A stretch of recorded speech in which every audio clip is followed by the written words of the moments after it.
Hello everyone, welcome back to Twigs and Tranquility. Today we are here to take some cuttings from this beautiful azalea tree. You can see there's a difference in the size of their leaves, and they do flower in different colors. What we will do is we'll take some cuttings and pot them up. Here I've got an alcohol swab. I have a clean piece of paper, a pair of scissors, bowl with some water in them.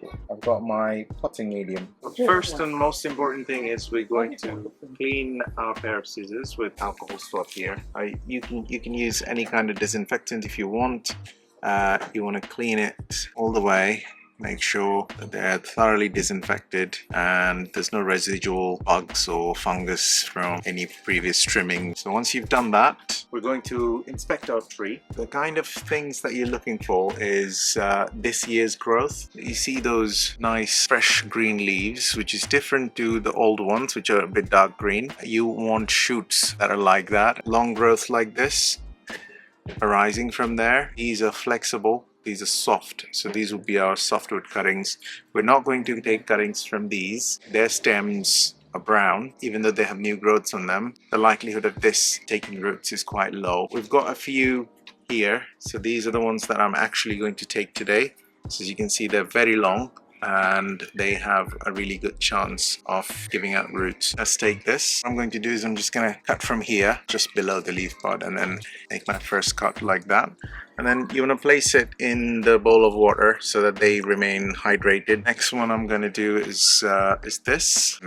There we go. And then I'm just going to place it in there. This is our second tree. And this one, like I mentioned before, is slightly different. It's made up of leaf size, which is a bit bigger. It's a tag there, and that's the color of flower this one produces.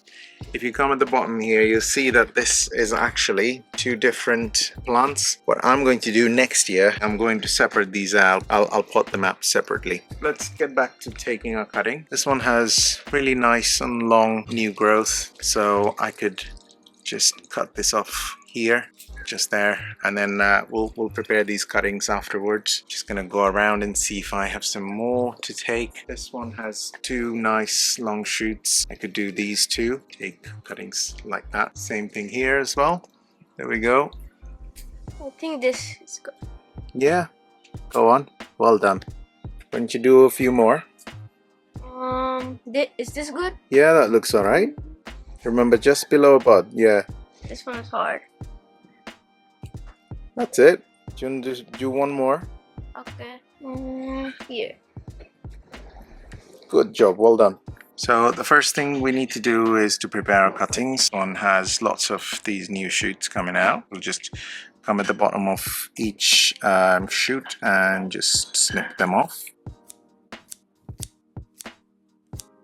These go back into the water. Let's prepare one of these. This is one of the softwood cutting, and what we need to do is to clip the bottom of the leaves, clear them out, because these will go into the soil and end up rotting. So this is how we prepare our cutting. So once we've done that, you just want to leave one or two leaves at the top, and one more thing you want to do is also just take the growing tip off. There we go. So that's how you prepare cutting. With these larger cuttings, what you want to do is, you can see that there's already a bit that doesn't have any leaf on them, but you want to reduce the leaf burden on the top. So just take some of these off. If you leave too many leaves on there, then the cutting will transpire a lot more water, and you don't want that, because if it dries out, then the cutting will basically die. Right, so I've got my nephew again. He's going to give it a go. Should we do it until the leaf? Yeah? Yeah. Yeah. Well done.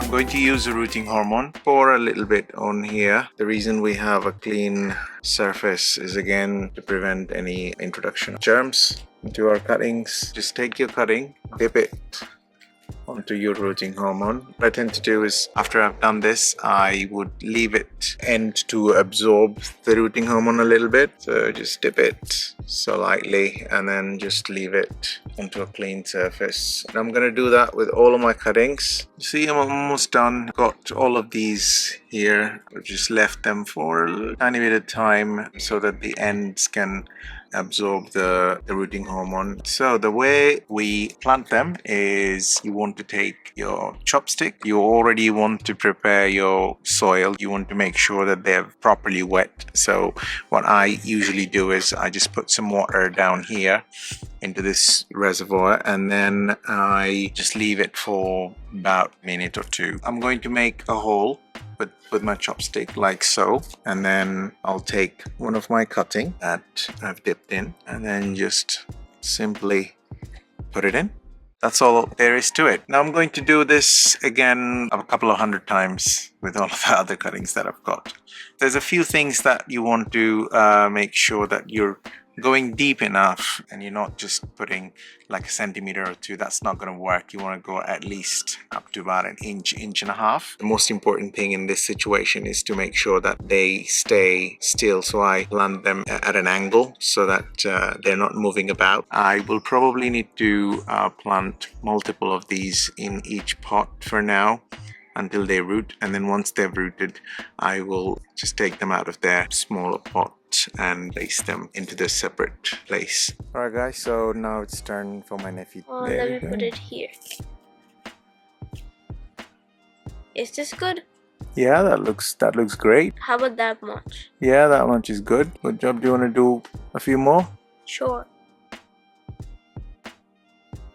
Right, so I've got all of those cuttings planted. Now I will cover them up with this cover that comes with this box, and I will leave them in a nice and shaded spot. I will leave these holes open for now so that it doesn't get too humid, which can then create some mold and fungus. So that's it for today's video. Please welcome my nephew onto the channel. He was very excited to join me and he did most of the videographing for this video, and he's such an enthusiastic young boy, and hopefully we'll have him in many more videos to come. So that being said, bye bye now.